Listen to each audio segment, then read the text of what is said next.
வருஷம் ஜானோட பர்த்டே கடவுள் கிருபையா நடந்துச்சு. இங்கேயும் ஊரே நடந்துச்சு. எல்லா இடத்துலையும் மீதி இருக்கு கட்ட கிருபைனார். வந்த எல்லா சபை மக்களுக்கும் ரொம்ப சிறப்பிச்சாங்க. எங்கள் ஃபோட்டோலாம் அமைச்சு ஊரில் சொன்னாங்க, ரொம்ப இங்கே நடத்துகிற மாதிரி நடத்தியிருக்கேங்க, ரொம்ப சந்தோஷம் அப்படின்னு சொன்னாங்க. நடத்தி கொடுத்த பாஸ்டர் குடும்பத்துக்கும் சபை மக்கள் யாருக்கும் நான் நன்றி சொல்கிறேன். கர்த்தர் நாமம் மகிமைப்படுவதாக. ஒரு பெரிய சாட்சியாக எனக்கு தோணுது. ரைட் ஃப்ரம் த டைம் அவங்க வந்து வரதுக்கு பிளான் பண்ணதுலேருந்து அவங்க இங்கேருந்து போகிற வரைக்கும் எல்லாமே it was like a dream come true for me. ஏன்னா நான் வந்து கொஞ்சம் ஒரு ஒரு 30% பெசிமிஸ்ட் பர்சன் நான். அதனால் எல்லாமே கொஞ்சம் நெகட்டிவாகவே திங்க் பண்ணுவேன் ஃபஸ்ட்டு. பட் ஆண்டவர் வந்து எல்லா காரியத்தையும் பாசிட்டிவாகவே பண்ணிட்டார். Right from the beginning A to Z எல்லாமே பாசிட்டிவாக ஆண்டவர் கிரியேட் பண்ணார். அவங்க இருந்த நாட்களெல்லாம் ரொம்ப உற்சாகமான நாட்கள், என்ஜாயபிள் டைம். நிறைய காரியங்களை எக்ஸ்ப்ளோர் பண்ணோம், நிறைய இடங்களுக்கு போனோம். தெரியாத காரியங்கள் நிறைய, நான் இத்தனை வருஷமாக இருந்து நிறைய போகாத இடங்கள்லாம் போயிருக்கிறேன். It was really nice. என்னென்னா அதில் ஆண்டவருடைய கிருபை ரொம்ப பெருசாக இருந்தது.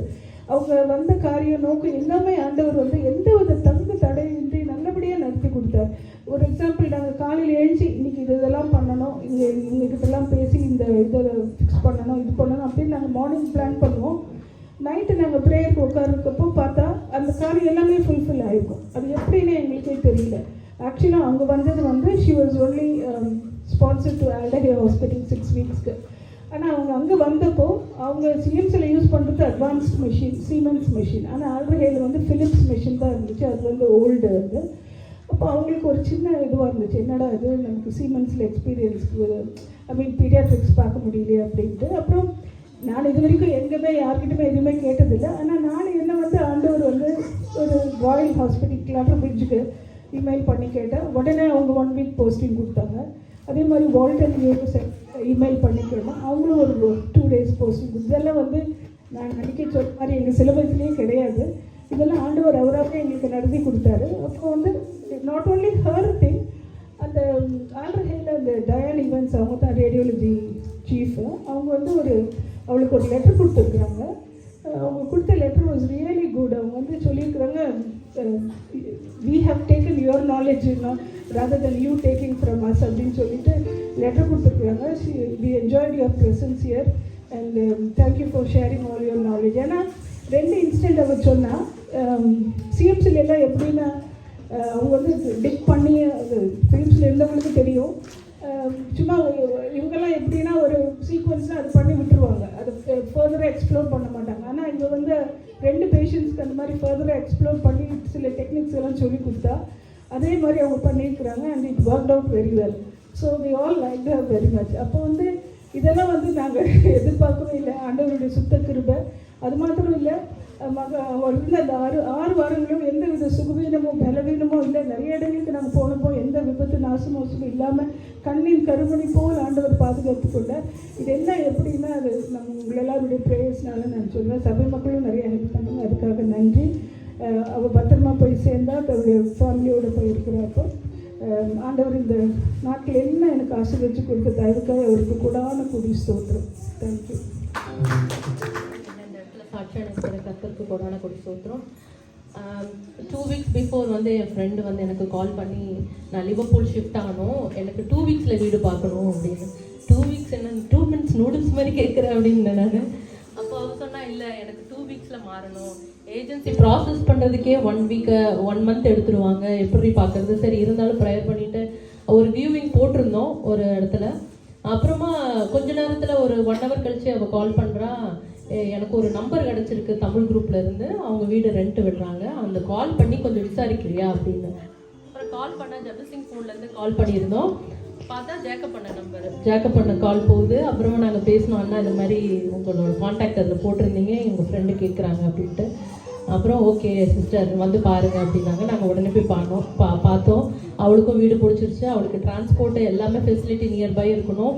அவங்க ஹஸ்பண்ட்க்கு ப்ராஜெக்ட் ஒர்க்குனால ரொம்ப நாள் ஸ்டே பண்ண மாட்டோம், 1 இயர் 2 இயர் தான் மேக்ஸிமம் இருப்போம். அதனால எனக்கு டிரான்ஸ்போர்ட்டில் நான் கார்லாம் வாங்க மாட்டேன், எனக்கு எல்லாமே நியர்பை அக்சசபிளாக இருக்கணும் அப்படின்னு சொல்லி கேட்டோம். அந்த வீடு எங்களுக்காகவே ஆயத்தப்படுத்தின மாதிரி 2 நாளைக்கு முன்னாடி தான் அவங்க காலி பண்ணியிருக்காங்க அந்த வீட்டிலேருந்து.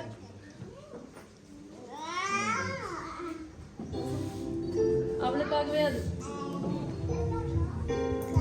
அவளுக்காகவே ஆண்டவர் அதை ஆயத்தப்படுத்தி வச்சிருந்தாருன்னு நான் விசுவாசிக்கிறேன். உடனே அதுக்கப்புறம் 2-3 பேர் கால் பண்ணியிருந்தாங்க. நம்ம சர்ச் மெம்பரை ஜெபசிங் ஃபஸ்ட்டு பண்ணனால அந்த வீடு அவளுக்கு கிடைக்க கர்த்தர் கிருபை செய்தார். அதுக்கு நன்றி சொல்கிறேன். அதே மாதிரி எனக்கு அடுத்த வாரத்தில் ஒரு போன வாரம் சண்டே முன்னாடி ஃப்ரைடே பெஸ்ட்வுட்டில் வண்டி பார்க் பண்ணியிருந்தேன். வண்டி இடிச்சிட்டு நிற்காமலே போயிட்டாங்க ஒருத்தங்க. அப்போ என்னோட காரில் எங்கேயுமே ஸ்க்ராட்ச் ஆகல, மிரர் மட்டும் ப்ரோக் ஆகிடுச்சு. அப்போ நான் சர்ச்சுக்கு வரணும் சாயங்காலம், மிரர் இல்லாமல் எப்படி வர்றது அப்படின்னு ரொம்ப யோசனை. ஏன்னா ட்ரைவ் பண்ணுற சைடில் மிரர் உடஞ்சிருச்சு. வேறு எங்கேயுமே கோடோ எதுவுமே இல்லை. ஏன்னா உங்களுக்கே தெரியும் அதில் எவ்வளோ எக்ஸ்பென்சிவான திங்ஸ்ன்னு. அந்த இடத்துலையும் கர்த்தர் கிருபை எங்களை காத்துக்கொண்டார். அடுத்த நாள் 2 நாள் கழிச்சு, அது என்னன்னா மண்டே பேங்க் ஹாலிடே, அப்புறம் நான் டியூஸ்டே போகிறேன், மெக்கானிக் ஷாப் போகிறேன். எல்லா இடத்துலையும் விசாரிச்சுட்டேன். 800 பவுண்ட் 850 பவுண்ட் அப்படின்னாங்க அந்த மிரர் மட்டும். அதுக்கப்புறமா நான் என்ன பண்ணேன், சரி நம்ம ஒரு மெக்கானிக் ஷாப்பில் போய் கேட்கலாம் அப்படின்னு சொல்லிட்டு ஒரு எம்ஓடி பண்ணேன். மெக்கானிக் ஷாப்பில் போய் கேட்டேன். அவன் என்ன காருன்னு கேட்டான். ஆடி Q4 அப்படி சொன்னேன். உடனே அவன் சொன்னான், நான் என்னோட கார்லேருந்து உனக்கு கண்ணாடி தரேன், எனக்கு நீங்கள் 800 பவுண்ட் பே பண்ணுறதுக்கு 100 பவுண்ட் எனக்கு ரொம்ப பெட்டராக தெரிஞ்சுது. அப்போ அவன் சொன்னான், you are so lucky, N car 2 நாளைக்கு முன்னாடி தான் ஆக்சிடென்ட் ஆச்சு, 3 வீக்ஸ் என்னால் ஓட்ட முடியாது, என் கார்லேருந்து எடுத்து நான் உனக்கு ஃபிக்ஸ் பண்ணி தரேன் அப்படின்னா. அவன் ரொம்ப சொன்னான், நீ உன் கூட கடவுள் உன் கூட இருக்கிறாரு, உனக்கு நீ ரொம்ப லக்கி. எக்ஸாக்டாக அதே மாடல் அதே காரு, அவனோட காரு. அப்போ எனக்கு அதை எடுத்து அப்படியே ஃபிக்ஸ் பண்ணால் எனக்கு அது நல்லா ஒர்க் ஆகிட்டு இருக்கு. கர்த்தர் எனக்காகவே அதை ஆயத்தப்படுத்தி எனக்கு முன்னாடியே வச்சுருந்தாரு. நான் உடஞ்சிச்சு ரொம்ப கொஞ்சம் ஃபீல் பண்ணேன். அப்போ ஜெபசிங் சொன்னாங்க, அதெல்லாம் ஒன்றும் இல்லை, இதெல்லாம் ஒரு எக்ஸ்பீரியன்ஸ் தான், உனக்கு இதெல்லாம் ஒன்றும் ஆகாது அப்படி இப்படின்னு ரொம்ப இது ஆறுதல் படுத்துனாங்க. அதே போல் கர்த்தர் எனக்கு கிருபையாக அந்த விபத்துலேருந்தும் எந்த ஒரு ப்ராப்ளமும் இல்லாதபடி கர்த்தர் காத்துக்கொண்டார். அதை கர்த்தருக்கு கொண்டாடி சொல்கிறோம்.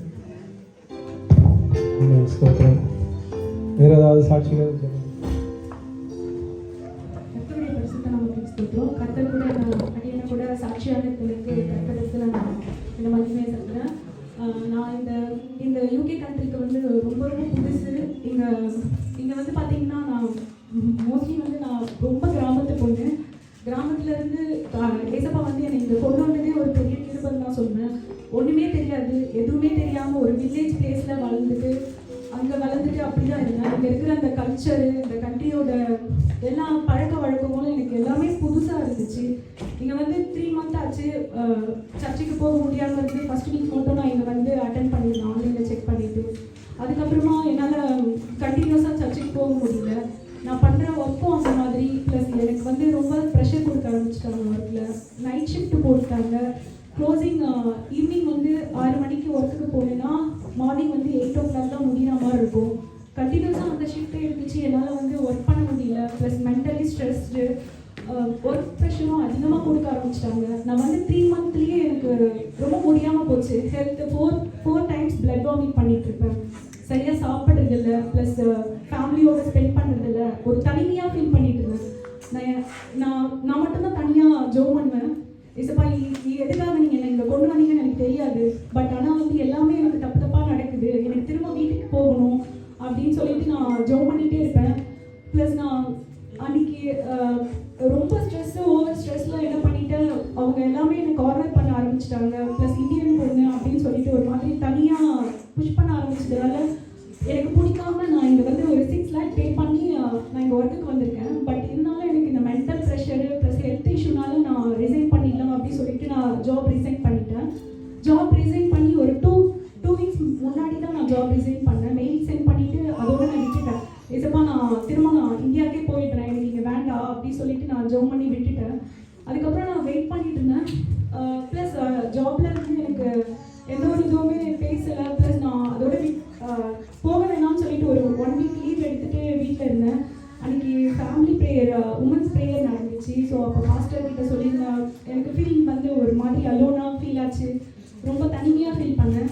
அந்த ஃபேமிலி ப்ரேயரில் நான் கலந்துக்கிட்டேன். சுகந்தி அக்கா, ஜெயகாந்தி இவங்கெல்லாம் சேர்ந்து எனக்காக ஜோம் பண்ணாங்க. அன்றைக்கி அவங்க கொடுத்த அந்த வசனம் பார்த்தீங்கன்னா, அவங்க எடுத்த மெசேஜ் ஹீப்ரூஸ் chapter 12 verse 1 எடுத்திருந்தாங்க. விசுவாசமானது நம்பப்படுகிறவைகளின் உறுதியும் காணப்படாதவர்களின் நிச்சயமாக இருக்கிறது அப்படி சொல்லிட்டு அந்த வேர்ட்ஸ் கொடுத்துருந்தாங்க. அது எனக்கே கொடுத்த மாதிரி இருந்துச்சு. நான் அதை விசுவாசித்தேன். நான் வீட்டுக்கு போனதுக்கு அப்புறமா அவங்க தனியாக என்கிட்ட ஹோப்ஃபுல்லாக பேசினாங்க. ஸோ ஒரு நம்பிக்கையாக இருந்துச்சு. நான் போயிட்டு ஜோம் பண்ணேன் தனிமையாக. ஆண்டவர்கிட்ட கேட்டேன், முடியாது, நான் திரும்ப போக போகிறேன்னு ஜோம் பண்ணிட்டு இருந்தேன். பட் நான் மறுநாளே நான் ஒர்க்குக்கு போகும்போது அந்த ஏரியா மேனேஜர் கூப்பிட்டு என்கிட்ட பேசினாங்க, இந்த மாதிரி உனக்கு இங்கே தானே ப்ராப்ளம், நைட் ஷிஃப்ட்டு, நாங்கள் உன்னை ட்ரான்ஸ்ஃபர் மாற்றி கொடுக்குறோம் அப்படின்னு சொல்லிட்டு பஸ் ஸ்டாண்ட் லொக்கேஷன் மாற்றி கொடுத்தாங்க. ஆண்டவர் வந்து நேர்த்தியாக என்ன அந்த பாதையில் நடத்துனாங்க. ப்ளஸ் அதுவும் இல்லாமல் எனக்கு இது யாருமே எக்ஸ்பெக்ட் பண்ணதில்லை, ஏன்னா இது வரைக்கும் யாருமே இந்தியாவிலேருந்து வந்தவங்க அந்த மாதிரி கொடுத்ததும் இல்லை. ஸோ ஆனால் ஆண்டவர் வந்து அதை ஃபுல்லாக மாற்றி அந்த பிளேஸில் 11 to 11 ஒர்க் இருக்கிற மாதிரி மார்னிங் ஷிஃப்ட் பண்ணுற மாதிரி மாற்றி கொடுத்தாங்க. அது மட்டும் இல்லை, வீடு பார்க்கறதுக்கு ட்ரை பண்ணும்போதும் அந்த வீடு வந்து ஈஸியாகவே ஸ்பேர் ரூமில் கிடைக்கிறதுக்கு உதவி செஞ்சாங்க. அதுவும் இல்லாமல் என்னோட ஏரியா மேனேஜர் அவங்க வந்து புஷ் பண்ணிகிட்டே இருக்கிறது ப்ளஸ் கார்னர் பண்ணுறது அந்த மாதிரிலாம் பண்ணிகிட்டே இருந்தாங்க. நான் ஆண்டவர்கிட்ட மட்டும்தான் ஜோம் பண்ணேன். ஆண்டவர் வந்து அவங்களோட தொல்லை இல்லாத மாதிரி அந்த ஏரியா மேனேஜரையே மாற்றிட்டாங்க எனக்காக. இது வரைக்கும் அந்த மாதிரி லிவர்பூல் லொக்கேஷன்ஸ்லாம் மாறதே இல்லை. பட் ஆனால் எல்லாத்தையுமே வந்து ஆண்டவர் புதுசாக மாற்றி கொடுத்தாங்க. என் கூடவே இருக்காங்கன்னு சொல்லிட்டு என் கூட அப்பா அம்மா யாருமே என் கூட இல்லைனாலும் இந்த சபை விசுவாசிகளும் சரி, பாஸ்டர் எனக்காக இவங்கெல்லாம் இருக்காங்க அப்படின்னு ஹோப் கொடுக்கும்போது நான் ஜோம் பண்ணும்போது இவங்கெல்லாம் இருக்காங்க அப்படின்னு எனக்கு ஒரு நம்பிக்கை வந்துச்சு. ஏசப்பா என் கூட இருக்காங்க, என்னை நடத்துகிறாங்கன்னு நம்புகிறேன். இது வந்து எனக்கு வந்து ஒரு சின்ன விஷயமா இருக்கலாம், ஆனால் அந்த இடத்துல இருந்து பார்க்கும்போது அது எனக்கு ஒரு பெரிய விஷயமா இருக்குது. யாருமே இல்லாமல் ஏசப்பா என் கூட இருக்கிறாங்க, என்னை நடத்துகிறாங்கன்னும் போது நான் ரொம்ப நம்புகிறேன். நான் பொறுமையாக காத்துருந்தேன். காத்திருக்கிறதுல வந்து பார்த்தீங்கன்னா ஜீவ விருட்சம் போல இருக்கும் அப்படின்னு சொல்லுவாங்க. ஸோ அந்த ஜீவ விருட்சத்தை நான் பெற்று கொண்டதுனால அந்த சந்தோஷத்தெல்லாம் சொல்கிறேன். இந்த சாட்சியை நான் கர்த்தருக்கு ஒப்பு கொடுக்குறேன். லண்டன்லேருந்து இங்கே லிவர்பூலுக்கு கர்த்தர் வரதுக்கு கிருபை செய்தார். அதுக்காக கர்த்தருக்கு கொடான கொடி சொல்கிறோம். ஆக்சுவலாக வந்து எங்கள் ஏஜென்சி வந்து நாங்கள் இருந்த வீட்டில் இருந்து எங்களை வெக்கேட் பண்ண சொல்லியிருந்தாங்க. ஸோ நாங்கள் 6 years கம்ப்ளீட்டடாக லண்டனில் தான் இருந்தோம். ஸோ எங்களுக்கு லண்டன் ஈஸ்டாம் இதுதான் எங்களோட கம்ஃபர்ட் ஜோனு. அதுலேருந்து நாங்களாம் வெளியில் வர்றதுக்கு எந்த ஒரு பிளானுமே இல்லை. ஆனால் சடனாக வந்து நாங்கள் 2 பசங்க இருந்ததுனால இப்போ வீடெல்லாம் பார்க்கும்போது ரெண்ட்ஸும் அதிகமாக இருந்தது. ஸோ எங்களுக்கு அது ரொம்ப கஷ்டமாகவும் இருந்தது. ஸோ இந்தியாவுக்கு போகிறதுக்கு ஒரு பிளான் ஹஸ்பண்ட் சொன்னாங்க, சரி நீங்கள் 3 பேரை கிளம்புங்க, நான் மட்டும் ஒரு 2 years வீசா இருக்குது, நான் கம்ப்ளீட் பண்ணிட்டு வரேன் அப்படின்னு சொல்லிட்டு ஒரு பிளானும் இருந்தது. ஆனால் என்ன சித்தம் தெரியல, லிவர்பூல் வந்து எங்களோட பிளானே கிடையாது. சடனாக ஓகே நிறைய ஏரியா பார்த்துட்டு இருந்தோம், லீட்ஸு, பர்மிங்ஹாம், அதே போல் என் பெரிய பாப்பாவுக்கு வந்து கிராமர் ஸ்கூலுக்காக அதுக்காகவும் சர்ச் பண்ணிட்டு இருந்தோம். எந்த ஏரியாவில் கிராமர் ஸ்கூல் இருக்குது அதையும் பேஸ் பண்ணி பார்த்துட்டே இருந்தோம். ஸோ சடனாக பிளான் மாறிச்சு. சரி லீட்ஸு பர்மிங்ஹாம்லாம் போகும்போது பிரின்சஸ் லிவர்பூலில் தான் இருக்காங்க, சரி அவகிட்ட பேசி பார்க்கலான்னு சொல்லிட்டு ஜஸ்ட் ஒரு கால் தான், எடி எனக்கு ஒரு வீடு வேணும், ஜஸ்ட்டு 2 weeks தான், ஏன்னா வந்து அதுக்குள்ளே வந்து அக்ரிமெண்ட் க்ளோஸ் ஆகுது. ஸோ திருப்பி நம்ம கண்டினியூ பண்ணாக்கா ரொம்ப கஷ்டம், அதுக்கு வீட் ஷிஃப்ட் பண்ணுறதுக்கு ரொம்ப கஷ்டம்னு சொல்லியிருந்தேன். பிரின்சஸ் மூலியமாக தான் இங்கே எனக்கு வர கிருபை செய்தார். அதோட பெரிய விஷயம் ஃபாஸ்டர் வீட்லேயே எங்களுக்கு ரெண்ட்டுக்கு வீடு கிடச்சிச்சு. அதுக்காக கடவுளுக்கு கூடான கொடி சுத்துறோம். எங்கள் கம்ஃபர்ட் ஜோன் விட்டுட்டு நான் வந்தேன் நான் நினச்சேன். ஆனால் உண்மையாகவே ஆண்டருடைய சித்தத்தினால ஆண்டருக்குள்ளே எனக்கு கொண்டு வந்திருக்காருன்றது எனக்கு இப்போ தான் புரியுது. எங்கள் ஃபேமிலிக்காக ப்ரேயர் பண்ணுங்கள். இன்னும் பசங்களுக்கு ஸ்கூல்ஸ் இதெல்லாமும் சர்ச் பண்ணிட்டு இருக்கோம். அதுக்கு அவங்க ஜாயின் பண்ணணும். அது மட்டும் இல்லாமல் கர்த்தர் எக்ஸாம்ஸும் அதுக்கு நான் சாட்சியே சொல்லலை. சிபிடி ஆர்சி எக்ஸாம்ஸ்லாம் முடிக்க கர்த்தர் கிருபை செய்திருக்கிறார். இப்போ இங்கே வந்து NHSல ஜாயின் பண்ணி பின் எடுக்கணும். ஸோ அதையும் நான் அதுக்காகவும் பிளான் பண்ணிட்டு இருக்கேன். ஸோ எல்லாத்தையும் கர்த்தர் இந்த சபையின் மூலியமாக கர்த்தர் எனக்கு ஆசீர்வாதத்தை தருவாருன்னு விசுவாசிக்கிறேன். அதுக்காக கடவுளுக்கு கொடான கொடி சொல்லுவோம்.